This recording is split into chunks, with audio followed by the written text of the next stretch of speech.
১৯৭১-এর ২৫শে মার্চ রাতে operation search light নামে গণহত্যার নীল নকশা অনুযায়ী পাকিস্তান সেনাবাহিনী হামলা চালায় নিরস্ত্র বাঙালির উপর।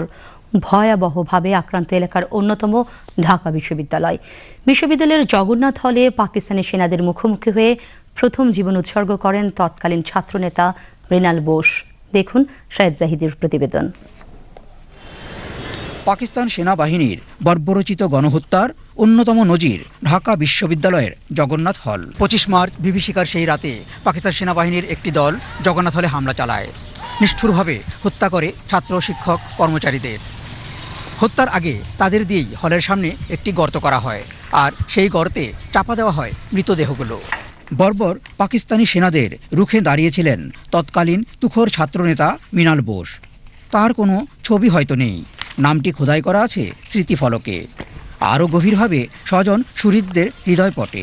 ২৫শে মার্চ পর্যন্ত উনি বঙ্গবন্ধুর বাড়ি ৩২ নম্বর আর হল আর ইকবাল হল, তখন এই ছাড়া তার আর কিছু ছিল না। যখন ওনাকে গুলি করা হয় তখন জয় বাংলা, জয় বঙ্গবন্ধু, এইভাবে ওনার মৃত্যু হয়েছে।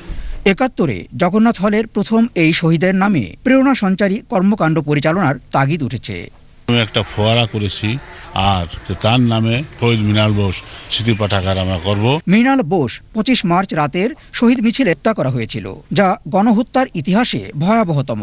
তাই সচেতন মহলের দাবি ২৫ মার্চকে আন্তর্জাতিক গণহত্যা দিবস করা হোক। যুদ্ধাপরাধী মুক্ত বাংলাদেশ প্রতিষ্ঠিত হবে। সারা বাংলার মুক্তিযোদ্ধাদের পক্ষ থেকে দাবি জানাবো যে ২৫শে মার্চকে গণহত্যা দিবস হিসেবে ঘোষণা করা হোক। যে ইতিহাস সেই পাকিস্তানিরা সৃষ্টি করেছে, সেই প্রেক্ষাপটে আমরা চাই জনগণের এই দাবি যাতে সরকার বাস্তবায়িত করে। গণহত্যা সহ ৭১-এর মানবতা বিরোধী যাবতীয় অপরাধের বিচার ও অপরাধীদের সাজা কার্যকরের পাশাপাশি মুক্তিযুদ্ধের ইতিহাস চর্চা জোরদারের বিষয়টি আজ অনেক গুরুত্বপূর্ণ নাগরিক সমাজে।